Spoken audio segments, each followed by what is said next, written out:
तो हेलो साथियों, नमस्कार। स्वागत है आपका आपके अपने चैनल सक्सेस जंक्शन एक कदम सफलता की ओर में।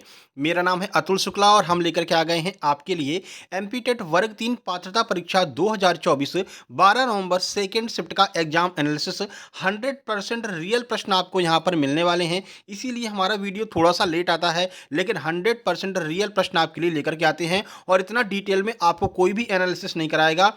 और हमारे डिटेल से भी एज इट इज प्रश्न यहाँ पर फंसते हैं, इसलिए हम इतना डिटेल में आपको एनालिसिस कराते हैं। तो चलिए शुरुआत करते हैं भाई। हिंदी, बाल विकास, मैथ, सीडीपी, संस्कृत और इंग्लिश। इंग्लिश हालांकि अभी नहीं आ रहा है, अभी इंग्लिश का पेपर नहीं हो रहा है। इंग्लिश का जब होने लगेगा तो इंग्लिश भी आपकी हम करा दिया करेंगे, ठीक है। और आज जीके में बहुत खतरनाक प्रश्न पूछा भाई। 2014 फीफा वर्ल्ड कप का प्रश्न पूछ रहे हैं। क्या प्रश्न आया है पूरा डिटेल में आपको हम जानकारी देने वाले हैं, ठीक है। तो चलिए शुरू करते हैं। उससे पहले भाई वीडियो को लाइक करके चैनल को सब्सक्राइब कर लीजिए, जिससे कि लगातार 30 तारीख तक हम इसी तरह से आपका एग्जाम एनालिसिस करवाने वाले हैं। तो ये एग्जाम एनालिसिस आप तक पहुंच सके, इसके लिए चैनल को सब्सक्राइब और आप जो है नोटिफिकेशन बेल भी आपको दबा लेना है। चलिए देख लेते हैं सबसे पहले हमारे पास प्रश्न किस किसने भेजे हैं। तो सोनी सिंह 78, रमेश अग्रवाल 90, मुकेश कुमार 92 और रोली शुक्ला 100 नंबर, इन लोगों ने हमारे पास में प्रश्न भेजे हैं।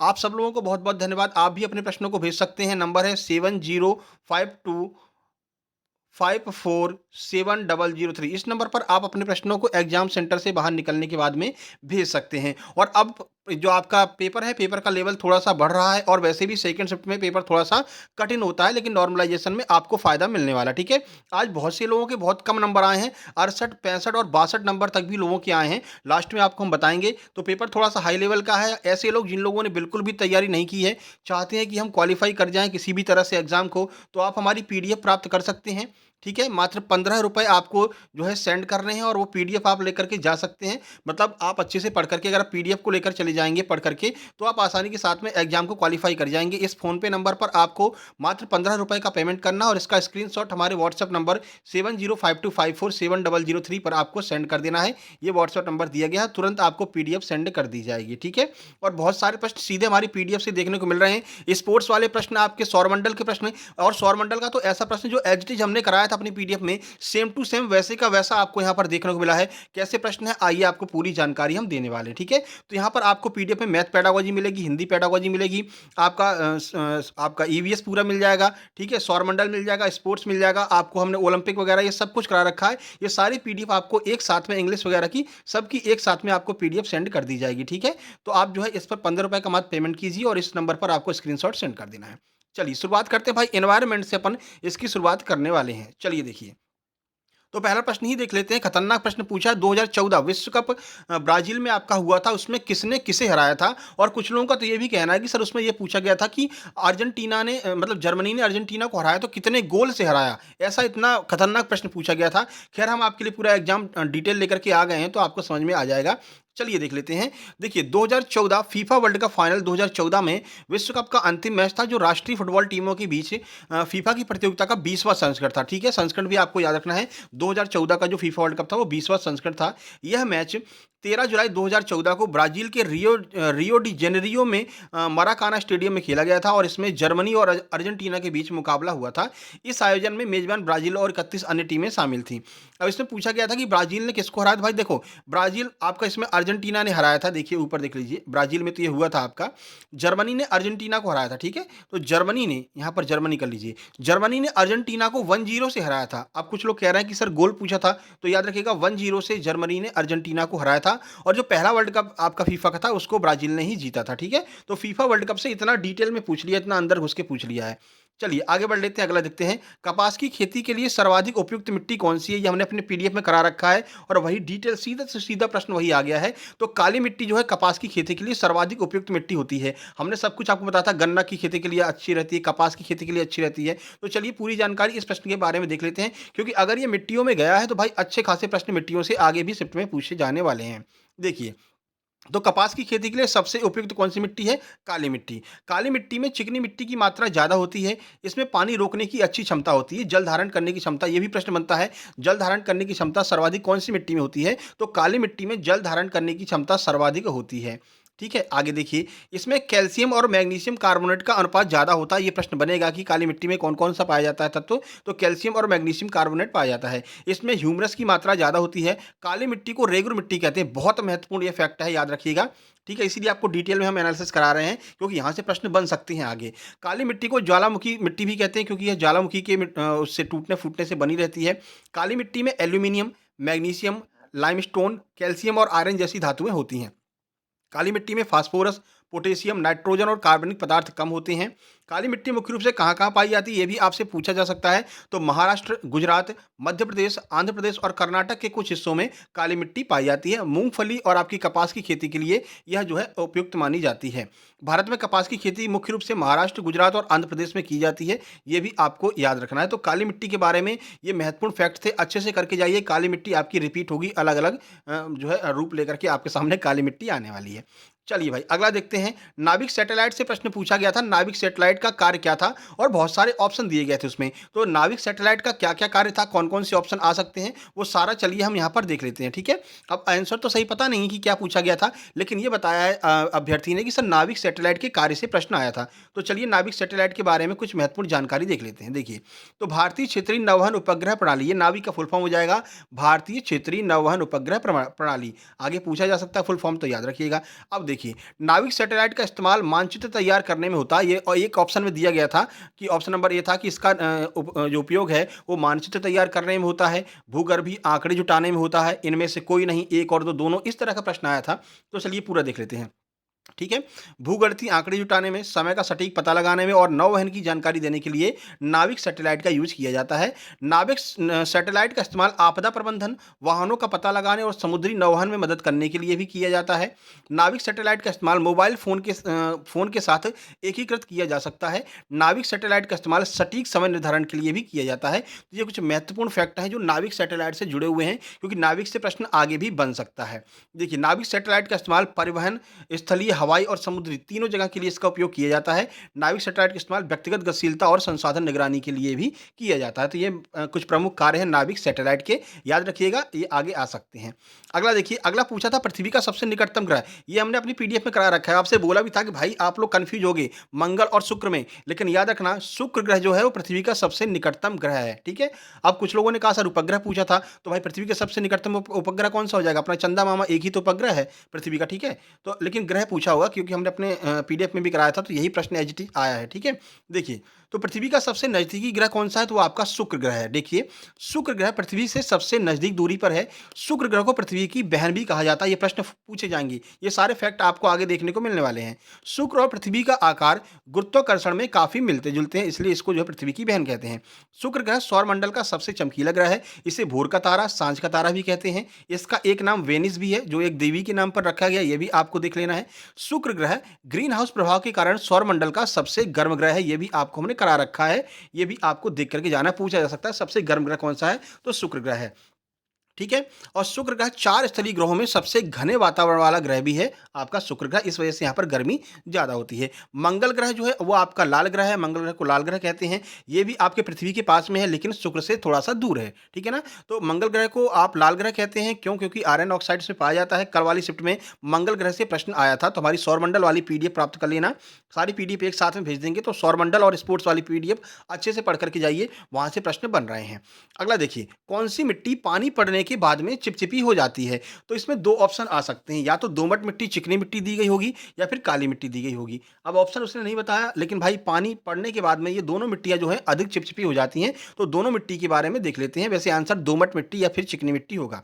देखिए, काली मिट्टी और चिकनी मिट्टी दोनों तरह की मिट्टियाँ पानी पड़ने के बाद में चिपचिपी हो जाती हैं। चलिए कुछ अन्य फैक्ट देख लेते हैं। तो काली मिट्टी को हम चिकनी मिट्टी भी कहते हैं। यह मिट्टी बहुत जल्दी चिपचिपी हो जाती है और सूखने पर दरारें पड़ जाती हैं। ये प्रश्न एक बार व्यापक में पूछा गया था, किस मिट्टी में सूखने के बाद में दरारें पड़ जाती हैं? आपकी काली मिट्टी है। काली मिट्टी में पानी को रोकने की क्षमता सबसे ज़्यादा होती है। इस मिट्टी में मैग्नीशियम और पोटेशियम जैसे आपके पोषक तत्व पाए जाते हैं। काली मिट्टी में कौन-कौन सा, देखो ये फसल याद रखिए काली मिट्टी की, आगे बनेगा प्रश्न। गन्ना, गेहूँ, बाजरा, तिलहन जैसी फसलें आपकी यहाँ पर उगाई जाती हैं। कपास सबसे महत्वपूर्ण फसल हो जाएगी। वहीं अगर हम चिकनी और दोमट मिट्टी की बात करें, तो ये भी आपके ऑप्शन में था। तो चिकनी मिट्टी में महीन कणों और कोलाइल पदार्थों का प्रतिशत ज़्यादा होता है। गीली होने के बाद यह मिट्टी गांठदार और चिपचिपी लगती है। सूखने पर यह चट्टान जैसी सख्त हो जाती है। जो काली मिट्टी है उसमें दरारें पड़ जाती हैं, लेकिन ये जो आपकी चिकनी दोमट मिट्टी है ये सख्त हो जाती है।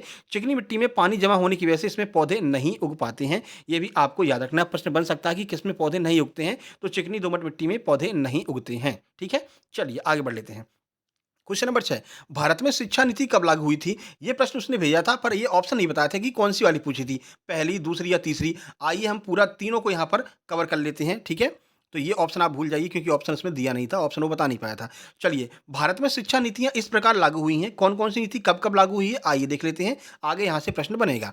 तो पहली राष्ट्रीय शिक्षा नीति एनईपी साल 1968 में लागू हुई थी, इसे प्रधानमंत्री इंदिरा गांधी जी ने लागू किया था, इसको प्रधानमंत्री इंदिरा गांधी ने बनाया था। दूसरी राष्ट्रीय नीति साल 1986 में लागू हुई थी, इसे प्रधानमंत्री राजीव गांधी ने घोषित किया था। दोनों के नाम याद रखने हैं, 1968 वाली इंदिरा गांधी और 1986 वाली राजीव गांधी, ठीक है? क्योंकि कभी-कभी पूछ लेते हैं कि ये आपकी राष्ट्रीय शिक्षा नीति लागू हुई, उसमें प्रधानमंत्री कौन था, ठीक है ना? अब तीसरी वाली जो लेटेस्ट है अपनी, यही पूछा गया होगा जहाँ तक मेरा मानना है। तो तीसरी राष्ट्रीय शिक्षा नीति साल 2020 में लागू हुई थी, इसे प्रधानमंत्री नरेंद्र मोदी ने लागू किया था। तो पहली इंदिरा गांधी, दूसरी राजीव गांधी, तीसरी नरेंद्र मोदी, ठीक है? तीनों याद रखना है। देखिए, सबसे लेटेस्ट कौन-सी है 2020 की, तो इसको अच्छे से पढ़ लेते हैं। राष्ट्रीय शिक्षा नीति 2020 भारत की पिछली राष्ट्रीय शिक्षा नीति 1986 की जगह लेती है। इस नीति में लचीलापन, विषयों के बीच कठोर विभाजन नहीं है। बहुविषयक शिक्षा, वैचारिक समझ और आलोचनात्मक सोच, नैतिक मूल्य जैसे सिद्धांत इसमें शामिल हैं। और एनईपी 2020 अच्छे से पढ़ कर के जाइएगा, यहाँ से आगे भी प्रश्न बनेंगे क्योंकि अब जो पेपर है आपका, वो थोड़ा-सा कठिन होता जा रहा है, जिसमें आपको बहुत मदद करने वाली हमारी पीडीएफ, आप एक बार उसको पढ़ कर के ज़रूर जाइएगा। अगला देखिए, टीका से डीपीटी का टीका पूछा है। आज सुबह ही हमने वीडियो बनाई है, जो एक्स्ट्रा पर्सन वाली हम वीडियो बना रहे हैं, जो एक्स्ट्रा पोर्शन वाली बना रहे हैं 10 मिनट की सीरीज, उसके भी पीडीएफ आपको हम साथ में ही सेंड कर देंगे इसके साथ में ही, ठीक है? तो वहाँ से प्रश्न बन गया सुबह वाली वीडियो से। जो लोग सुबह वाली वीडियो देख करके गए होंगे, फायदा हो गया उनको एक नंबर का। तो डीपीटी का जो टीका है वो किस रोग से संबंधित है? तो डिप्थीरिया, टिटनिस और पर्टुसिस, इन 3 रोगों के लिए जो है आपका डीपीटी का टीका इनमें फायदा करता है। देखिए, डीपीटी टीका डिप्थीरिया, टिटनिस और पर्टुसिस, जिसे हम काली काली खांसी कहते हैं, याद रखना, पर्टुसिस को काली खांसी कहते हैं, के बचाव के लिए दिया जाता है। डिप्थीरिया से सांस लेने में दिक्कत, हृदय गति का रुकना, पक्षाघात या फिर मौत हो सकती है। ये आपका डिप्थीरिया का जो है प्रभाव होता है। टिटनिस, ये आपका जो है कट या घाव के जरिए शरीर में प्रवेश करता है, आज सुबह ही बताया था, ठीक है ना? और काली खांसी एक सख्त श्वसन रोग है, या बहुत संक्रामक और घरों में तेजी से फैलता है, ठीक है? इसकी पीडीएफ ही हम साथ में ही भेज देंगे, आप मैसेज करके कॉन्टैक्ट कर लेना उस नंबर पर 7052547003 पर, ठीक है? देखिए, बाकी पारिस्थितिकी तंत्र और जैव विविधता से भी प्रश्न आ रहे हैं, तो इनको भी आपको देख करके जाना है। चलिए आगे बढ़ लेते हैं, बात यहाँ पर हिंदी की कर लेते हैं। देखिए, हिंदी में क्या परिवर्तन है?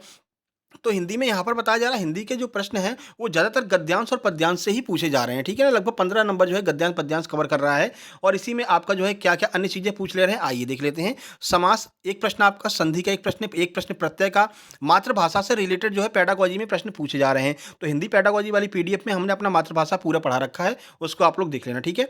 अलंकार और आपका छंद से प्रश्न बन रहे हैं, 5 प्रश्न आपके गद्यांश से और 5 से 7 प्रश्न लगभग आपके पद्यांश से बन रहे हैं। इस तरह से 12 से 13 प्रश्न जो है आपका गद्यांश और पद्यांश कवर कर रहा है, तो आप थोड़ी-सी प्रैक्टिस करके जाइएगा।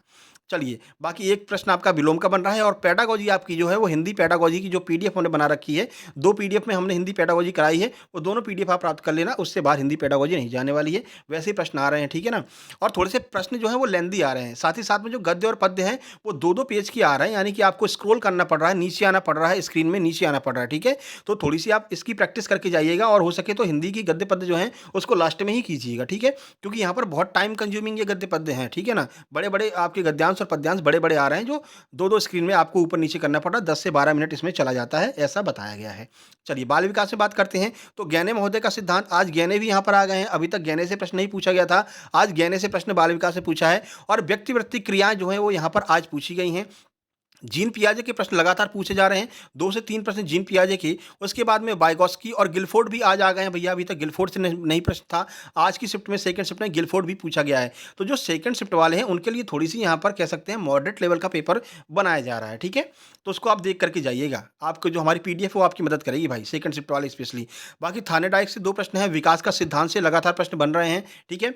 अवस्था आपका किशोर अवस्था, बाल्यावस्था आपकी जो है इससे प्रश्न बन रहे हैं, इसको आप अच्छे से पढ़ करके जाइएगा, ये भी हमने करा रखी है। उसके बाद अधिगम के सिद्धांत से 2 प्रश्न बन रहे हैं, विकास की अवस्था, समावेशी शिक्षा से सबसे ज़्यादा प्रश्न बन रहे हैं, तो समावेशी शिक्षा को अच्छे से पढ़कर जाइए। वैसे कल हम इस पर एक 10 मिनट की शॉर्ट वीडियो बना देंगे, ठीक है? कल सुबह आपको समावेशी शिक्षा पर एक वीडियो मिल जाएगी, जो प्रश्न आपके समावेशी शिक्षा से आ सकते हैं, क्योंकि ज़्यादातर प्रश्न समावेशी शिक्षा से ही आ रहे हैं, 4 से 5 प्रश्न।